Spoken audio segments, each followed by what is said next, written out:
नमस्कार साथीहरु, मैले चाहिँ अन्तिम भिडियोमा चाहिँ ग्लोबल आइएमई क्यापिटल लिमिटेडबाट ग्लोबल आइएमई बैंकको चाहिँ कति रुपैयाँ ट्याक्स तिर्नुपर्ने विषयमा बताएको थिएँ अनि त्यसपछि इमेल गर्नुपर्ने बताएको थिएँ र मैले पनि यहाँनिरबाट अस्तिको भिडियोबाटै सुरु गर्दाखेरि यसरी मसँग चाहिँ ग्लोबल आइएमई बैंकको 150 किता थियो, जसमध्ये 150 किताको 5.5% ले अनि 8 किता भन्दा अलिकति धेरै, तर त्यो डेसिमलको नम्बर फेरि अर्कोचोटि बोनस आउँदाखेरि त्यो फेरि मिल्छ आफैमा।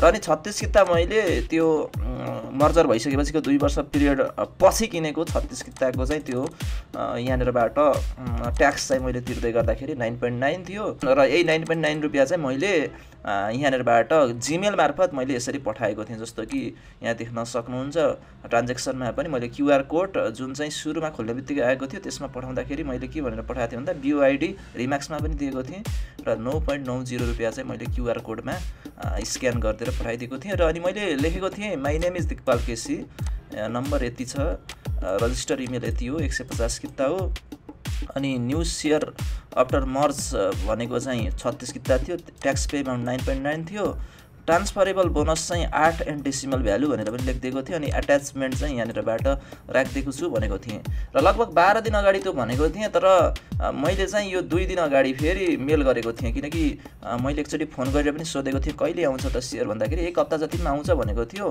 10 डेजको दिन चाहिँ मैले यो चाहिँ मेल गरेको थिएँ, मैले 11:26 मा नै गरेको थिएँ दिउँसोतिर र बिहानतिर नै। र मैले यसमा भनेको थिएँ कि it's has been 10 days and I am still not getting Global IME Bank bonus share of 8 किता भनेर चाहिँ मैले यसरी पठाएको थिएँ र त्यसैको बेलुका चाहिँ मलाई ग्लोबल आइएमईबाट 8 किता आएको थियो। म फेरि पनि एकचोटि भन्छु तपाईहरुलाई, यहाँनिर एउटा नोटिस आएको छ, क्युआर कोड मैले यसैमा स्क्यान गरेर अनि इमेल चाहिँ info@gicl.com.np मा चाहिँ मैले मेल गरेको स्क्रिनशटलाई है त। र कति तिर्नुपर्ने भन्ने कुरा त तपाईलाई थाहा नै छ। ट्याक्स लायबिलिटीमा जाने अनि global IME bank public share choose गर्ने, त्यसपछि आफ्नो 16 अङ्कको डिम्याट एकाउन्ट अथवा BOID चाहिँ यसमा हाल्ने अनि चेक गर्ने। चेक गर्दाखेरि तपाईको यदि यहाँनिरबाट ट्याक्स पे गर्ने देखाएको छ भने यो ट्याक्स एमाउन्ट चाहिँ तपाईले क्युआर कोड मार्फत त्यसमा अघि भर्खर देखाएको क्युआर कोडमा स्क्यान गरेर त्यसको स्क्रिनशट लिएर यसमा चाहिँ तपाईले पठाउनु पर्ने छ आफ्नो सबै डिटेल्सहरु, नम्बर पनि पठाउनुहोस्, मेन रजिस्टर अनि BOID पठाउनु होला।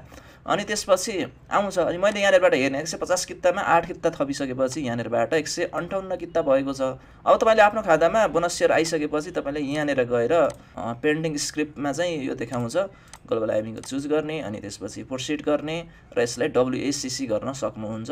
यसमा चुज गर्ने। अब 9.9 रुपैयाँ तिर्दाखेरि तपाईको कति आयो त भन्दाखेरि 8 किता आयो। 8 किताको भ्यालु अहिले पो यो बेस रेट पो 100 हो, तर तपाईको अहिले ग्लोबल आइएमई को सेयर हामीले हेर्ने हो भने मेरो लगानीमा गएर तपाईले यहाँनिर अहिले 233 छ भनेपछि मैले 233.80 अहिलेको ट्रान्ज्याक्सन रेट इन्टु 8 गरेर 8 गर्दाखेरि कति हुन्छ त भन्दाखेरि मैले 1800 रुपैयाँको त मैले एड गरेँ नि त हैन। त्यही भएर तपाईहरुले चाहिँ अब 9.9 रुपैयाँ तिर्दाखेरि मेरो 1800 को भ्यालु बढ्छ भने 9 रुपैयाँ किन नतिर्ने। अब धेरै जसो सेयरहरुले बोनस दिँदाखेरि ट्याक्स आफैले तिर्दिन्थे, यसपालि चाहिँ ट्याक्स उनीहरुले नतिरेर हामीले चाहिँ तिर्नुपर्ने अवस्था छ।